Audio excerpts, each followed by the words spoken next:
Welcome into another episode with another guest, Shea Cutshaw. Shea and I actually met, I don't know how long ago that was, but we met through the interwebs. Good dude, and well, all except for one thing, being a Miami Dolphins fan.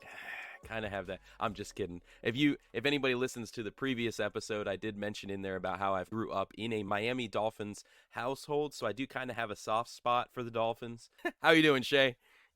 I'm doing well, man. First of all, you as a Miami Dolphins fan, we got to be pretty excited right now, right?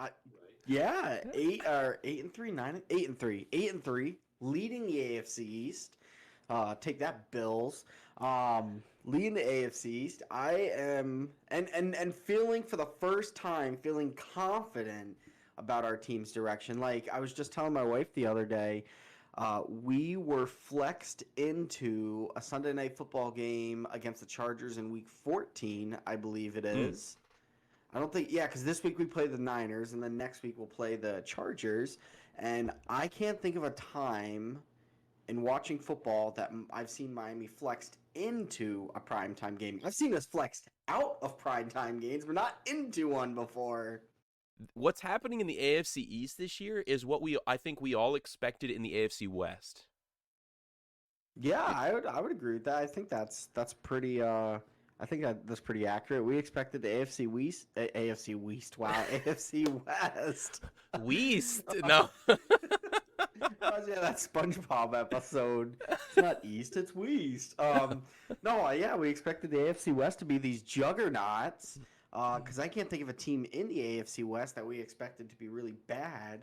And by and large, it's the Chiefs just running away with it. I think the Chargers are a little overrated. I think Justin Herbert's a little overrated. He had a really good rookie season, but I think we're starting to see him hit sophomore slump. No, he was drafted 2 seasons ago. Yeah, he's junior now. And junior slump, I don't know, something like that. But I think we're starting to see how, honestly, he's a very similar quarterback to Tua. If you have the right coaching and the right players around him, then he'll look like a good quarterback. But he's not a Patrick Mahomes, Tom Brady, Peyton Manning, who's going to elevate these guys to play really well from nothing. So, who was it? Yeah, I actually expected the Raiders to fight for, and I had made a bold prediction that they would win the AFC West. Yeah. And the Chiefs, I had really thought, man, that the defense would be the downfall of them. I didn't think that like the Tyreek loss, I thought would affect different aspects of things, but Andy Reid has always been offensive-minded coach. They would make changes. They would still do well on offense. Juju, good for him. He's doing better down there than I expected him to do. When it comes to the defense, though, I thought that's where there's going to be issues. But their defense has been playing pretty darn good football. And then, obviously, you get to the Chargers. The Chargers I had thought was going to be a wild card team this year. They still may. But it's a muddy mess in the AFC because I think the level of competition is higher in the AFC than it is in the NFC right now. And so it's going to be harder for certain teams that aren't actually setting themselves apart to make those wild card spots, because you have divisions like the AFC East that have all 4 teams in potential of playoffs. And so it makes it really difficult to actually potentially make that spot. And then for some reason, I'm blanking on who the 4th team is. And the Broncos. Yeah. Now, I will say this. You're forgettable right now. Exactly. The projection I had for the Broncos coming in the season was that people were over projecting the Broncos, and I didn't think it would be to they would perform as low as the level that we've been seeing. I pretty much was par for the course on that prediction, but listen, 1 out of 4 teams, that's not good enough to brag about. So honestly, I think the Broncos issue, I know we're talking Dolphins and stuff, but that's all right. We're talking football. The Broncos and Chargers, I think their issues are honestly coaching. I don't think Nathaniel Hackett is a good coach. I think we saw that week 1 when they should have won that game. And I saw a stat the other day that if the Broncos had scored like 18 or 19 points or something in a game all season, then they would be like 8-1 or something like that. So to me, that's a coaching thing right there. And then same thing, I think Brandon Staley, I love aggressiveness, but I think he's just I think he's trying to be aggressive for like a niche or something like that. Like he's trying to like, this is who I am, and I think we see that hurting. And I feel like Staley, if he wants to remain a coach, he's got to position the right people around him to help him, and I don't think he's doing that. And I think that's why we can turn back to the Dolphins here. I think that's why Mike McDaniel is doing so well because he's always been positioned around these gurus of coaches, and then even the staff that he's brought in to be with him are just people who I don't agree with keeping Josh Boyer, but that's fine. It is what it is. I kind of wish they actually brought Lovie Smith in to be the defensive coordinator. So I'm really happy he's in Houston. I'm happy he got another shot. Unfortunately, inherited a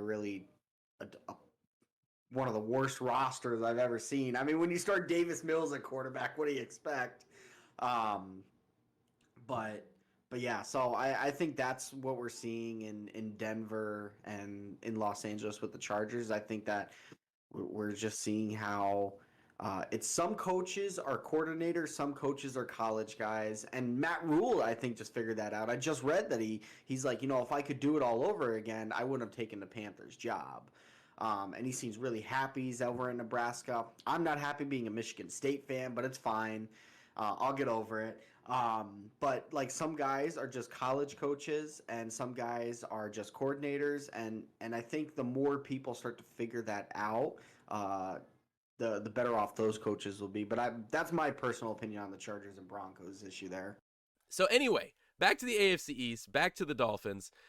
I know you probably have been sick and tired for about 20 years now when it comes to some of the other, who's that team in the North? I mean, nobody really knows about them. Nobody knows what they have been able to do. Some people argue about their quarterback being one of the worst of all time. So your division hasn't been too difficult, right? Yeah, I mean, I for the longest time, I think every team in the AFC East has been overshadowed by Tom Brady just being there. So obviously that's going to be hard. But the really cool thing that and this is the stat that unless you're watching a Dolphins Patriots game, you'll never really know. Is Tom Brady struggles the most against the Dolphins. I don't know what it is, and that's not just being home or away. Like regardless, he just seems to struggle against the Dolphins, and I don't know why that is, because we've had the coaching carousel, we've had the player carousel thing, so it's not like the same coach has been there forever and is trying to always trip him up. So I don't know what it is. So I do love that. I remember seeing a stat. Let me interject here real quick. I remember seeing a stat that actually I used to joke with my brother. He's a Patriots fan. I used to joke with him all the time when the Patriots would beat the Dolphins in both games in a season, they would never win a Super Bowl. And so that was at some point. I don't know if that stat still held, but I always joked with him when they would go 2-0 against the Dolphins. I was just like, you guys don't have a shot. You guys don't have a shot, because that was always the case. They had to lose. They had to lose one game to the Dolphins in order to go on and win the Super Bowl. The closest obviously they came was in 2007 with the almost perfect run, and the Giants did their thing. Thank you, New York. And this year, thank you, Washington. Washington ended Philly's undefeated run, so still the only undefeated team out there. You're not undefeated. What are you talking about? 72 season. Sorry, that's what I'm referencing. No one can take that title. I got you. Yeah, but so we are undefeated when Tua is starting at quarterback. He has not lost a game this season. Three losses all came when he died against the Bengals. Yeah.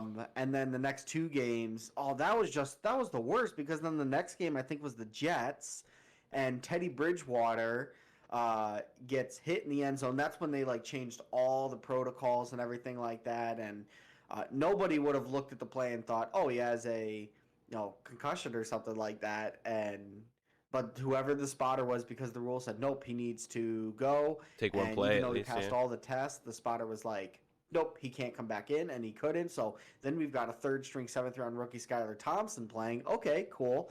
Love to see what he can do, but of course he hasn't been with even the first or even some second-team reps. Yeah. So then Skylar Thompson gets the play the next week against Minnesota, and he gets injured at the end of the first quarter. Bridgewater comes in, who hasn't had the first team reps all week. So those 3 losses, I think if Tua plays, I don't know if we're still undefeated. I'm not willing to say that, but I do think, we're maybe 1 or 2 losses in on the season. I do think we would have beat Minnesota.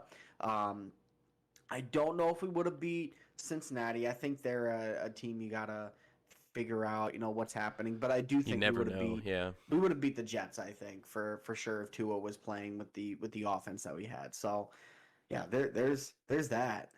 Tua fan, I can feel it. So I wouldn't say I'm a Tua fan because I will fully admit I wanted Herbert in the draft. I did not want Tua in the draft. Now, how things are panning out, I'm glad to say I think I was wrong.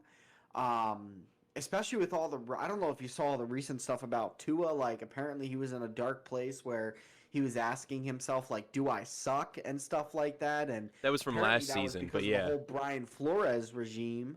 About how apparently Flores was very open about, if I could have picked Mac Jones instead of you, I would have. And that just shows how much power our owner has over all that stuff, which that also bothers me, but that's fine.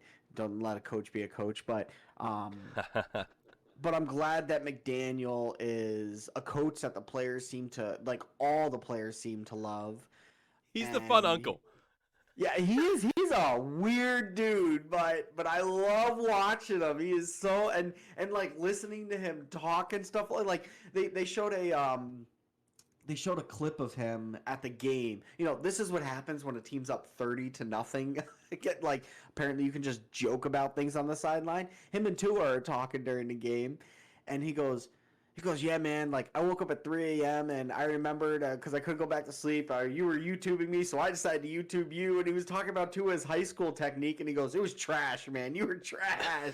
And they were laughing. Like, I think that's so cool to, like, see that kind of stuff because, and I don't want to get too ahead of myself, but I feel like every time I see that kind of, like, coach player, and it's not just with Tua, he's that way with all his players. Whenever you see that kind of stuff, people just having fun, those are usually the teams that end up winning Super Bowls and seem to stick around for a long time. Andy Reid and Patrick Mahomes have that same kind of relationship where they just have a fun time with each other. Big Ben and Tomlin seem to always have a good time with each other on those clips and stuff. So I get really excited when I see that, and I hope McDaniel is one of those generational coaches where he's here for a while. I'd love to see it. But yeah, he's a weird dude. He has some interesting stuff he says sometimes. Yeah, I love listening to some of his humor because I had seen that clip that you were talking about. I'd also seen another clip where I think it was his running back who was running, and he made a move and caused a missed tackle, and like he comes over to him on side. He's like, hey man, I just want to let you know, like, I like the way you made that move, and like like he wasn't able to do what he wanted to do with you, and you made another move, and that and the guy's like a broken tackle, like, and he's like, yeah, and he walked away. It's hysterical. Yeah, I love it. He is, but I think the really cool thing, and honestly, with me being in ministry, watching McDaniel coach has kind of been like helping me think about how I lead my leaders. I know this is probably a little bit off topic, but he sat down, he put that together. I think it was a 700-hour tape of Tua to prove to Tua he did not suck, and that was like, that's McDaniel going above and beyond. Like, no one asked him to do that, but McDaniel did it. And I love that. Like, it shows that, like, he's a guy who actually cares about his players and stuff, because McDaniel could have came in and said, let's go trade for Jimmy G. Let's go get this guy. Let's get Tua out of here. But he was like, nope, Tua, I'm going to get the most out of you. I want you to become the best. And I think we're just constantly seeing that kind of stuff. Now, there was rumors that the Dolphins were interested in Jimmy G, but I think that was more as a backup option. Mm. rather than a starting option. Because I mean, we have Teddy Bridgewater and we draft that 7th round rookie, but how nice would it be to know that your backup option can step right into your offense because he was already in it in the past and just play at a high level. So I think that's a little bit what that was. I don't think Tua's job was ever in danger, but I love to see how McDaniel is with all his players, and honestly, it's making me rethink a lot of my own things and how I'm leading my leaders and kind of what can I do for them, especially when they maybe get in some of those dry spells where they need those pick me ups. Hmm. So that I mean that's a pretty cool thing to be able to identify and see how the team that you're a fan of, the coach who's leading the team you're a fan of, how he's doing thing and like, you know what? Like I can take something more away from this. Not only like I'm excited as a fan, but like, oh man, like I like how he's doing that. How can I apply that into my own life, into what I do? That's really cool. I think that's a thing. Sometimes we don't realize the power that the things in which we give our time, in our hobbies, the things that we enjoy, can actually affect us in deeper ways and affect how we approach different things in life, for good or for worse.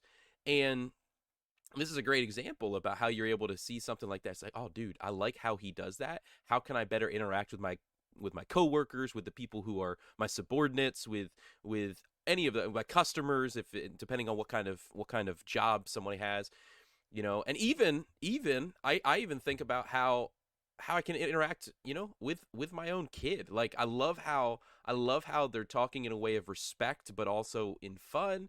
And like how can, like, man, that's a cool way to emulate, and it can affect then how in which you even talk with your kid. Sometimes it can go negatively too, in how, you know, teams down, you see different interactions, how they're very negative, and it starts to affect your mood and your mentality, and you start, I mean, that's a heart issue, and having to address like, man, how much am I letting this team affect me, and stuff in that nature. But which brings me to another thought, um, in the way of, you know, I had said earlier about you have probably been hating the past 20 years because of that team in the North, and and so in the midst of that, you know, we had talked in prior conversation about this idea of perseverance, of patience, of persistence, and and really this picture of, as a fan of a team in football, like a lot of teams, you know, most teams, if we're honest, right? Most teams,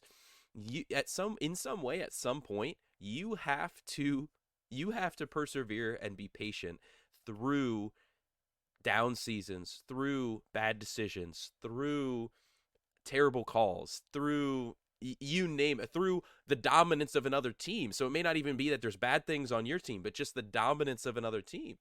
And so how has that, you know, in your mind, how has that affected different things when you look at this idea of patience, of persistence, of within football, as a Dolphins fan?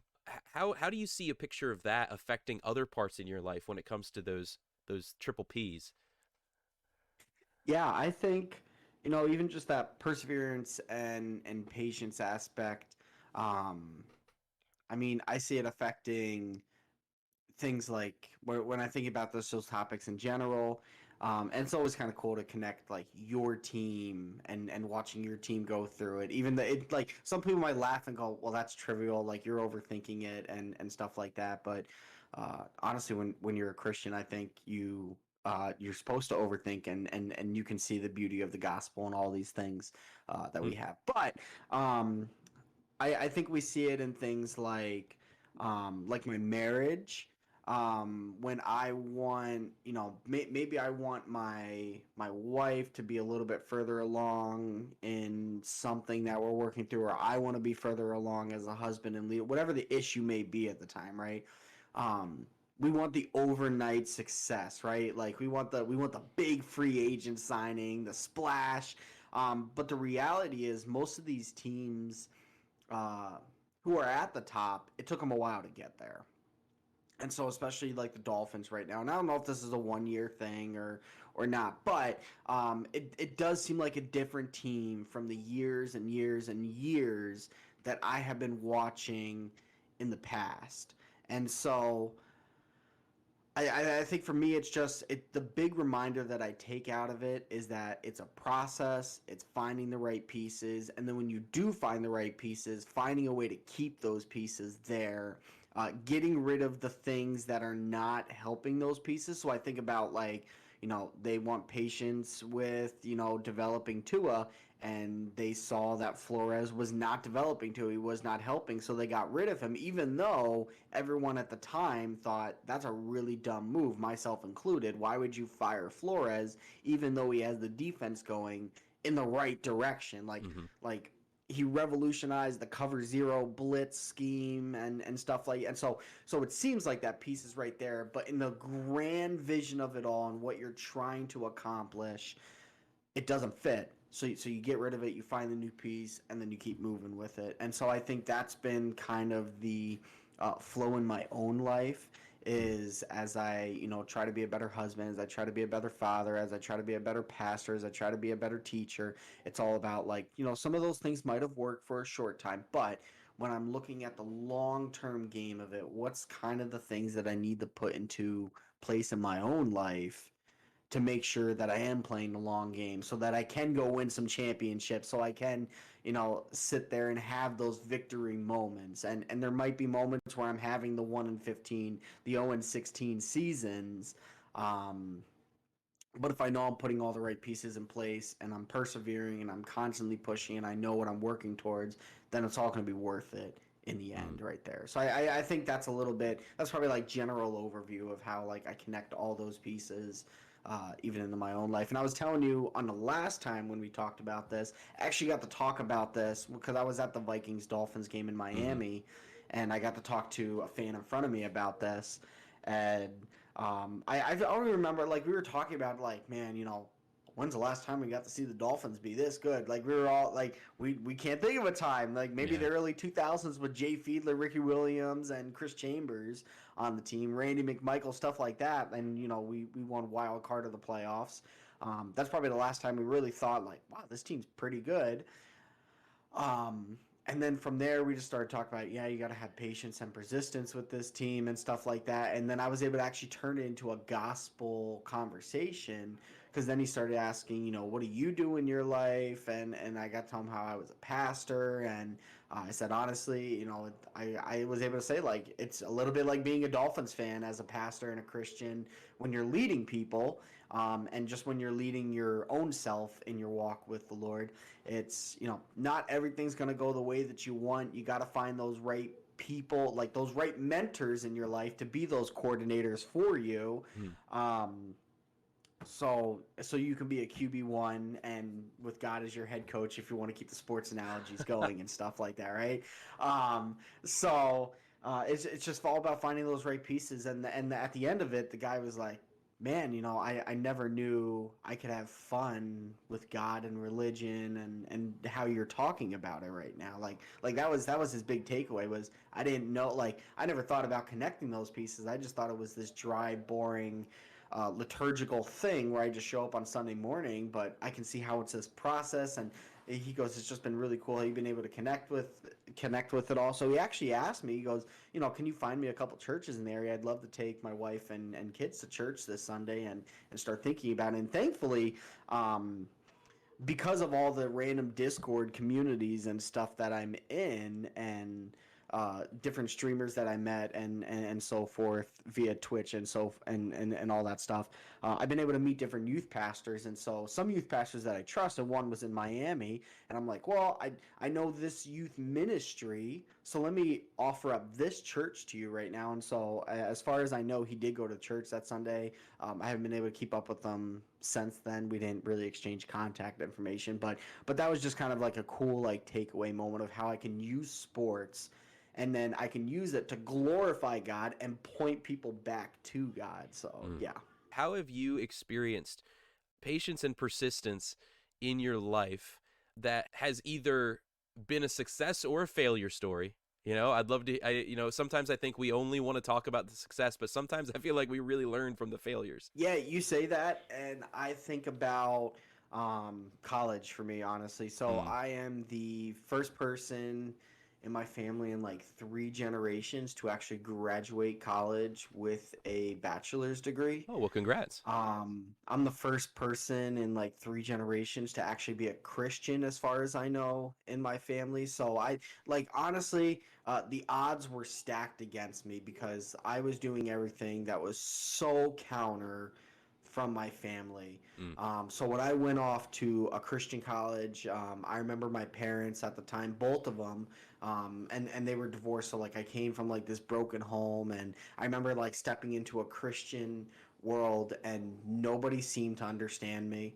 Mm. Everyone, like no one else came from a broken home. They've been their family and their dad and their grandpa, whoever. They've been 4 generation pastors. It seems like that's everyone that I met, and nobody understood me. And so then I got that, and then I got my parents tell me, this whole Christianity thing, like, I'm glad that you found something to, make you happy, but you don't really want to spend your whole life around it and stuff. You don't want to, spend 4 years of your life going to school to figure all this out to go be a pastor. So I had like these odds stacked against me, and there were many times during where I'm like, yeah, I could quit. I could just go, find some business job, work my way up the ranks, and be just fine or something like that. But honestly, if I didn't stay persistent, I wouldn't have met my wife through college. I met her the end of my junior year, going into senior year. So that's a little bit of time to get there. Yeah, yeah. Um, so if I didn't meet her, I wouldn't have had my 2 wonderful kids that I have now. I wouldn't have got my degree to be a pastor. I've now been the youth pastor of my last church, and now my current church. I'm the family pastor there. Like none of those things would have happened if I didn't stay persistent and stay moving. And there were times when it sucked. It was dark, and I kind of just wanted to give up, throw in the towel. Um, but that Isaiah 40:31 verse kept coming to mind. Like, are you weary? Are you in a dry season? We'll keep going because it's the Lord who's going to give you the feet to run. It's the wings to fly. And ultimately that whole idea, and yes, it's connected to Old Testament and Israel, and I don't want to take it too much out of its context, but just like God's telling Israel at the time, in that context, he's saying like keep going because you find your energy, you find that way to keep going in me, and I will continue to position all the right things around you. But you have to stay persistent, you have to be patient, because it's on my timetable, not yours. And so it's those kind of reminders that kept me going, and so when I walked across that stage to grab my diploma. Like seriously, it was such a triumphant moment in my life. I remember shaking our president's hand, um, and grabbing the diploma. And as I'm walking across, like I literally yelled like "Let's go!" kind of thing like that. Like this very like everyone's quiet and yay, this person, we're gonna clap, and I'm just sitting over here like, give me the Gatorade bath, come on. Like, do you not know what I just did? And so like even my wife's the same way. Like people went to college, she's been like she didn't understand. Like so for me, when I want to frame my diploma and put it on my like that is a big moment Mm. of like significance for me. Like that is my Lombardi trophy because I think about how persistent and patient I had to be in my own life to get through that season. And because I didn't just get a diploma. I'm in a career field that I absolutely love. I have a wife that I absolutely love. I have wonderful children. Like everything that I'm in now is because I was patient and persistent through that college time. And if I had given up, how differently would my life? I probably wouldn't be sitting here having this interview with you right now. So Mm. honestly, a lot of my stuff during my college time goes back it's a massive mark on everything that I'm doing now. So yeah. Man, that's awesome. There's a lot of connection to some, I was thinking through a couple for me as well. And you had said about college and wife and stuff. It's like, oh, that's a big story of persistence for me as well. I know there's a listener out there who's in that place. Stay persistent. Now, don't be weird about it, but stay persistent. Stay persistent. No, I my wife and I actually started. Well, I had a thing for her years ago in high school, but she and I actually started dating finally senior year of high school, and then and we had already decided on the colleges that we were going to.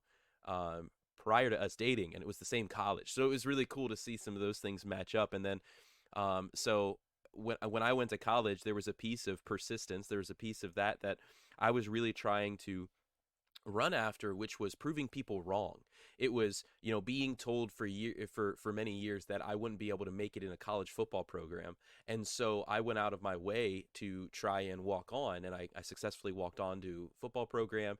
And I found myself that one summer, I was spending a lot of time with other really wise men, and prayerful men, and spending a lot of time focusing on and praying through and looking at what I was approaching. And I realized that a lot of what I was doing, this persistence that I was stuck in the mud about going through with this and about proving myself.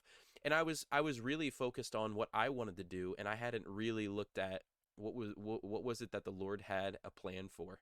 And so I one of the things that really, I talk about the persistence of the relationship, the persistence of focusing on my now wife, my then girlfriend, was I was losing her. Like, I was trying to be I had been persistent in high school about pursuing her, and succeeded. Yes, I did it. And then I get to where I'm being persistent with football for my own reasons as well. And what I found was that I was losing that first piece that I had been so persistent of. And I was looking at those things of what are the things that are most important to me. And I was seeing a lot of them: my grades in school, the opportunity of work study, the opportunity of an internship required for my major, the opportunity of this relationship. A lot of different pieces were faltering because I had been so persistent in a negative way. I had been so persistent on my own accord. And that was a thing that really, for years after that, even to this day, has me process things differently about what is the reason behind my persistence. It's one thing for us to be persistent and have patience and persevere through different situations. But anyway, so I had this persistence and this focus of what I was going to do, and I realized that it was focused on me.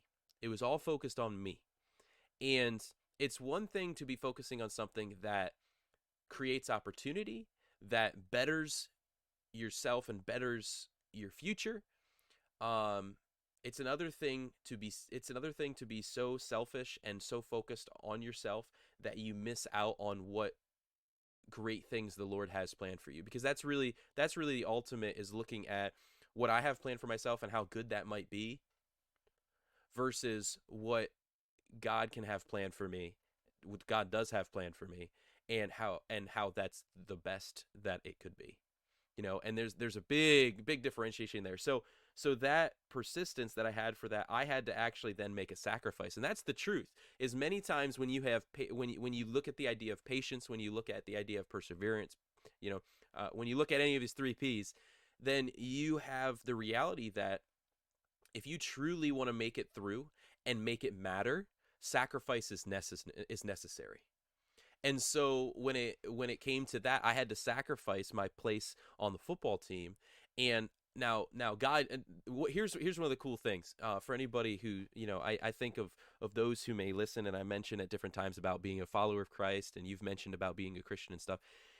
One of the great things that has happened for me is in that choice of sacrifice, and giving of that up, because I analyzed, I processed, and I thought through what was the most important and what did I need to be focusing on. Because I sacrificed that, God then was able to use that situation. And this is the cool thing. Because I had gone after those things, I'd gone after the football thing negatively, it could have been very easy for me to then just, for the Lord to be like, all right, we're okay. I didn't want you there. You acknowledge that now. Let's go where I want you. And it just had been done. But that's not what happened. I got the opportunity to be able to work with the film and work alongside the coaching staff.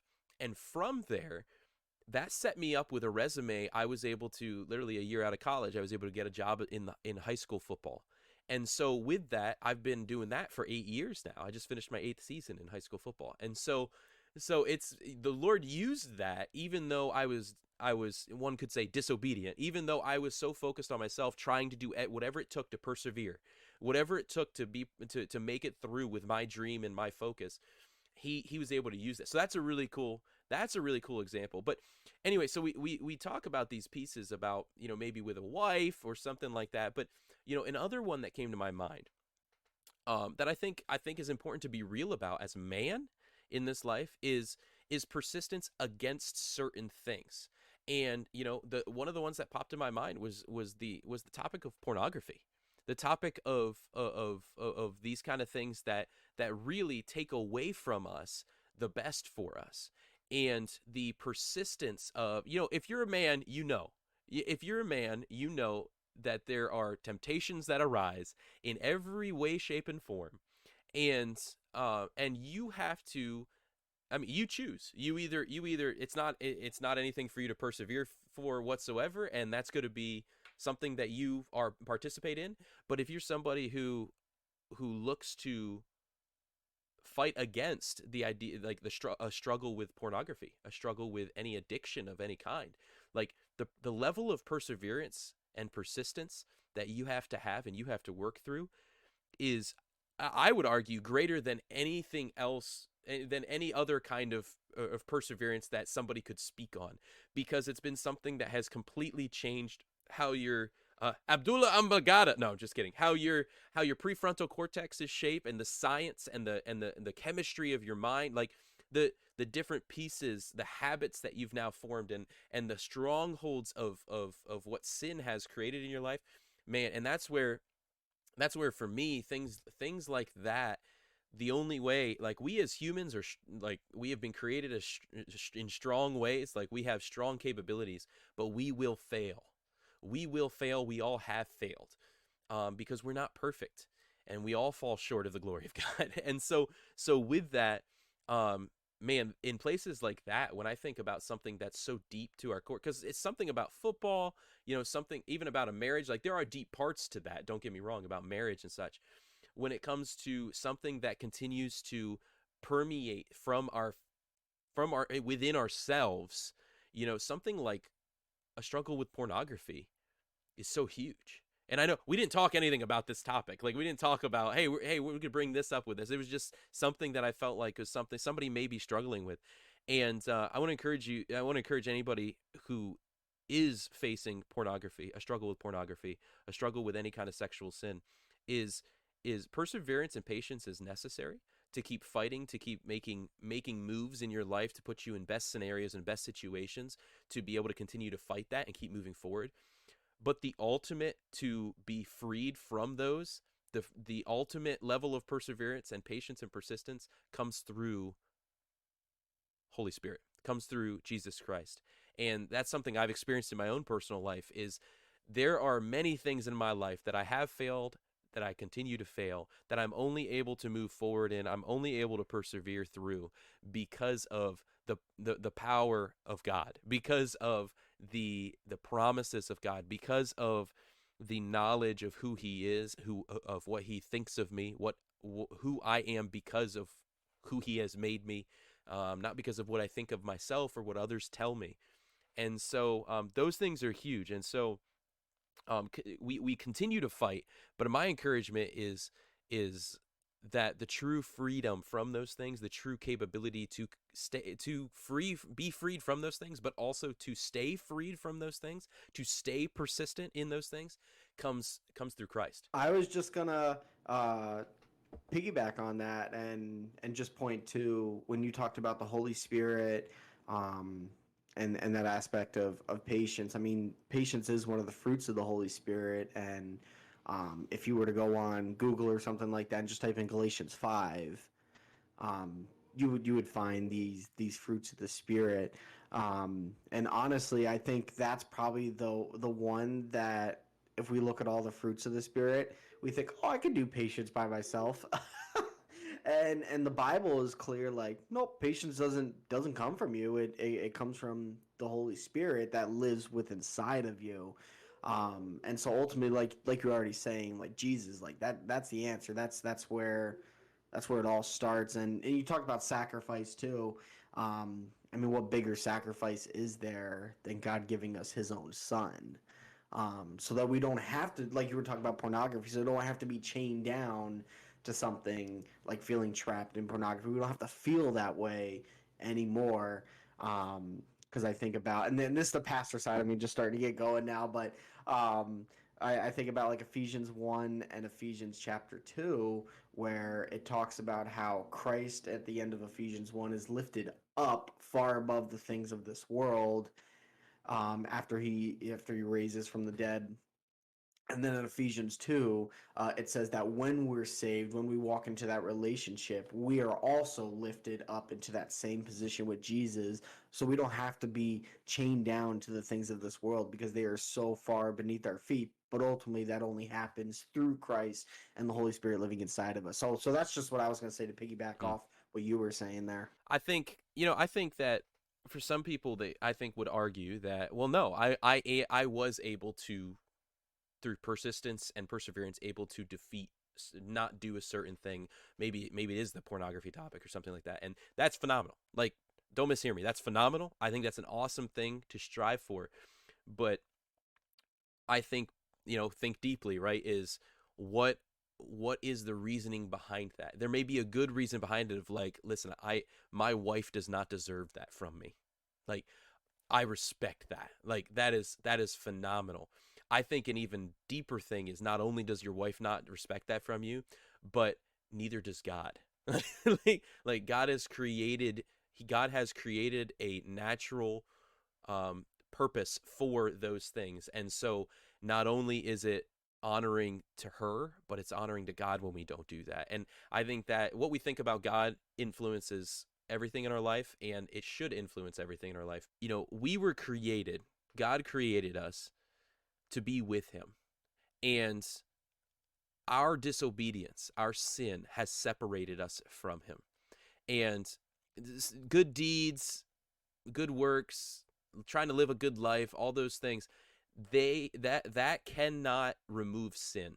Sin and disobedience that we've committed cannot right the wrong of a perfect standard. Like, there's a perfect standard that we're held to. We broke it. There's no way, oh, we can be good majoritively, right? That doesn't reach perfection. And so that's why Jesus was so necessary. And he came, he lived his life, he lived a life of perfection, both as God come in the form of man, and in flesh as man. He came and he gave up of himself so that you and I could be returned to our created purpose, which is to be with God. We could be with Him. And it's something that is available to everyone, and it can start right. It starts for us today, now, here. It doesn't start for us just, oh, I die, I go to heaven. Yeah, that's awesome. I get to be with the one who made me, the one who loves me, the one who has the best in store for me. But I get to experience that now. And so I read the Bible, and I begin to learn about what he has said and what He has in store for me. And I begin to surround myself by others who have also, or are also, reading this, to be able to converse, to be able to encourage, to be able to lift each other up, to be able to hold each other accountable. So we are persistent through the difficulties that are to come in life, the struggles that are to come in life. And I begin to grow in this relationship with the one who created me, the one who came and died for me, the one who rose again and defeated death for me. And through that, I begin to grow. My heart becomes transformed, from that of someone who does not accept that gift to someone who does accept the gift of death and life, through Jesus Christ.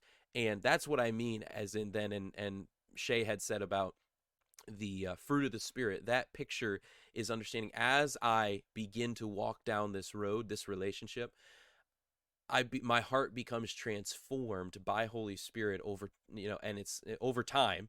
I'm able to look at things that are struggles in life, like pornography, or placing football as the most important thing of my life over my family, and over my work, and over my finances because I gamble it away or whatever it may be.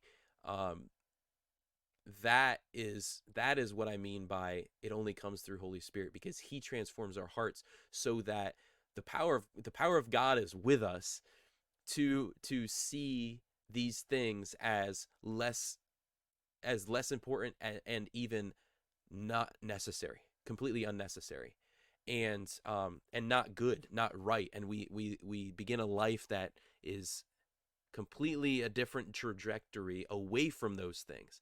That's the beauty of a relationship with God. And then the life that we live here, man, we start to walk down a road of blessing. We start to walk down a road. It is difficult, which is where that persistence, even within faith, is so huge. So for somebody who has been a follower, staying persistent comes in huge ways by us looking at continuing to grow within our faith by surrounding ourselves with like-minded individuals, surrounding ourselves with fellow believers, and those who are also reading the scriptures, and those who are also edifying and encouraging and building up each other, and fulfilling the great commands of to love God and love others, through how we live, through how we think, through how we speak.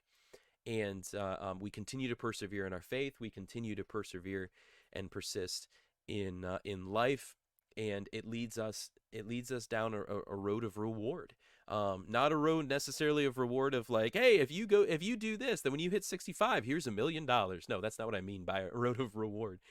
Even as a football fan who's persevered for many years through whatever scenario you've looked through, as a Pittsburgh Steelers fan, I've heard a lot of conversations from Cleveland Browns fans, and the excitement of the idea of actually having a quarterback, and things like that, and how they've persevered for so long. You have to, like, that carries you through, but it doesn't necessarily always create perceivable fruit. And what I mean by that is, just because you fight through to survive through the fact that your team never has a quarterback doesn't mean that you're going to live to see them actually have a sustainable quarterback. It's the same in life. There may be certain things that you struggle and persevere through that you may never actually see yourself out of, but the way in which you go about persevering through that and persisting and having patience through that is something that can be held as commendable, especially when we look at something of faith. If I persevere through whatever it is in life, whether it's poverty or something like that, and I'm patient and persistent through that, I look to do what I can in my part to maybe step out of that. But maybe it's not the Lord's will, and there's a way for me to be able to speak into the lives of others and to be able to be an example to others in that specific topic, that world, whatever. And all my life I'm in that, and I even pass away in that. Well, the beautiful thing is that there are spiritual rewards to the way in which we go through the physical here on earth. And so that's a whole nother conversation. But so you may not be guaranteed a Super Bowl, but there is something very commendable about being persistent and persevering through and with a team that you thoroughly enjoy, that you're loyal to, and that you have fun camaraderie around, etc., even if they may never actually take you to the promised land. That's true. That is, yeah, that's true. I don't know. I don't know if I'll ever get to see that, promised land. Maybe I'm more like Moses and I'll just never see it, and I'm just kind of walking with this team until they get there. But yeah, Yeah. I hope I do. But yeah, I amen everything you just said, man. I love it. Anything else you want to share about this idea of patience and persistence, whether from football to life, to kids, to parenting, to marriage, to family, to I mean, spiritually, I think you hit it on the head, so I feel like I would just be reiterating everything you just said. I think you stated that part perfectly. I just think about if you're someone who maybe is newly married or you're trying to, figure that whole thing out. Marriage is a patience game. Marriage, even if you are so madly in love with the other person, you'll find that there's days where your patience runs thin with them, and that's I that's just the reality of it. And anyone who tells you otherwise, I'll just say is lying. There are days when that happens. If you are willing to do that, then let me just say the reward for it is so worth it, and that reward is worth it whether you are a Christian or not. Hmm. I don't know if I'm allowed to say that as a pastor, but I'm going to, because I think there's a lot of patience and persistent marriages out there of people who aren't Christians, and they seek and they see the benefit of it. So it's worth it. It's worth it. It's worth it, especially in our day and age where marriage seems to be an afterthought in everyone's mind, and it's not this big thing. So that's probably what I would say there. Mm. And then in regards to like sports teams and fans, um, man, it's if you're a team that apparently is always doing well, well, that must be nice. I will say I've been accused already 3 times this year of being a bandwagon fan by people who don't know me when they hear me say I'm a Dolphins fan. And I gotta admit, I love it. I love hearing that because that means other people recognize that they're good. It's true. And I've been waiting a long time to hear people say something like that for me, because before my thing was always when I tell people I'm a Dolphins fan and they're like, what, why do you like the Dolphins, stuff like that, and I go, the one thing I always would say was, well, you can't accuse me of being a bandwagon fan. There's nothing to support Yeah. there. So yeah, it's That's funny. it's kind of cool to see the fruits of it now. My prediction, not that you asked for this, but my prediction for the Well, AFC East, I actually was just about to say. Let's hear it. I Let's think hear the it. Bills will end up winning the AFC East, unfortunately. I'd love to Ooh. see Miami win it. I do think the Bills will find a way to do it. I think Miami gets in the wild card. I think they end Okay. up as either the 5 or 6 seed. I think they make it to the AFC Championship and they lose to the Chiefs. I think the Chiefs play the Vikings in the Super Bowl because I think the Eagles are a little overrated this year. I Mm. don't think they're all that chalked up that they look like they are. I think the cracks are starting to show right now in their team. And so I think it's a Vikings Chiefs Super Bowl, and I think the Chiefs dominate in that game 35-14 for Patrick Mahomes to have another Super Bowl. And it just kind of proves that he doesn't need a Tyreek Hill or something like that in his team. It just shows how good of a coach Andy Reid is and how good of a player Patrick Mahomes is. That is my outtake, I guess mid-end of season outtake. That's kind of how I think it's going to be. And as a Dolphins fan, I'm okay with that. It'd be fun to see a rematch of the 49ers Chiefs. Really? That's what you'd want to see? I was thinking if the 49ers made it, it'd be cool to see the Dolphins make it, because then you get that Shanahan-McDaniel showdown Mm. again. Well, and So I that thought that'd be kind of cool. that may be. I'm just thinking out of potential right now. I think NFC right now, the team that I think could make, yeah, I mean, the top 3 right now would be the Eagles, the Niners, and the Vikings. And out of those, I think it would come down to the Niners and the Vikings, personally. Yeah, so that's interesting though to hear. You do think they'll win a game in the playoffs, right? You think that? Yeah, Okay. I think what's so honestly, I could be wrong because it comes down to the Bills and Dolphins game in week, what's that, 14? What are we on right now? 13, 15, something like that? I have It's in no like 3 clue weeks. anymore. Um, it's in 3 weeks, and the winner of that game will be the team that wins the AFC East, in my opinion. Are you thinking when you say Vikings Chiefs and the Chiefs own the Vikings, are you saying like the Denver Carolina Super Bowl level of dominance? Oh yeah, Or when Cam Newton got absolutely wrecked, yeah, yeah. I do. I don't think the Vikings have a defense that can hold up against, honestly, just my opinion, a West Coast style attack offense. And that's kind of what the Chiefs are. That's what the Niners are. That's why I think they would have lost to the Dolphins if Tua was at the helm. They seem to struggle when you have those receivers who are going across the field and going in the open and the short routes and stuff like that. I mean, that's how the Cowboys beat them like they did. They didn't Mm, go deep against the Vikings. The Vikings will beat you if you try to do the whole standard passing and running, but that's kind of what they did with CeeDee Lamb in that game when they won 40-3. mm, They were sending Pollard out on the fly routes out of the backfield, so it's stuff like that. Um, that I think Minnesota cannot stop. They just don't know how to stop it because I think they're still stuck in a very traditional idea of defense. So that's why I think Chiefs, 49ers, Dolphins. I'm trying to think of other teams that kind of run it like that. Maybe Rams. They have something of that sort of an offense. I think any kind of offense that runs like that will beat Minnesota. So that's why I think the Chiefs just absolutely dominate there. Because then what will happen, especially against the Chiefs, is then the Vikings will start to commit against those shorter passes. But now you got Patrick Mahomes, who will send like a McCall Hardman downfield and just absolutely, he'll burn you. And Patrick Mahomes will just launch that ball down there, and it's game over from that point. So in my opinion, I think that's what will happen. And I live in Minnesota. My whole entire family, wife and her family, are Minnesota fans. So I don't think I'll show them your podcast episode of this one. You're putting it all on the line. I don't think I need to hear that hate from them. But in my opinion, I think that's what'll happen based upon watching Minnesota Viking games this year. We'll see if that even becomes the two, you know what I mean? But I think it might be kind of a far cry to get a team like Minnesota in the Super Bowl, being the first year that they would even win the NFC North in a while. I said that the Dolphins weren't even going to get more than 9 wins. So who am I? Who am I?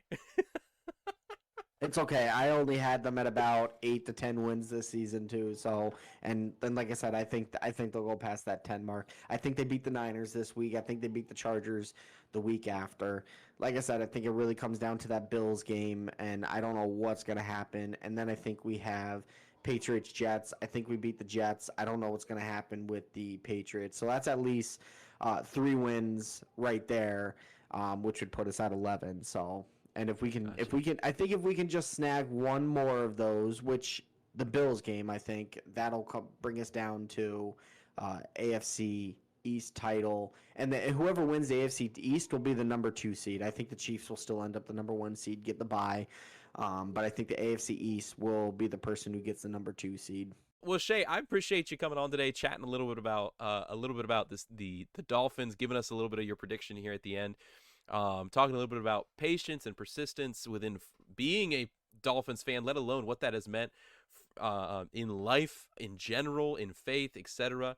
And I love it when those conversations kind of come just naturally through conversation, just 2 guys sitting, chatting. Thank you so much for coming on. Any final remarks?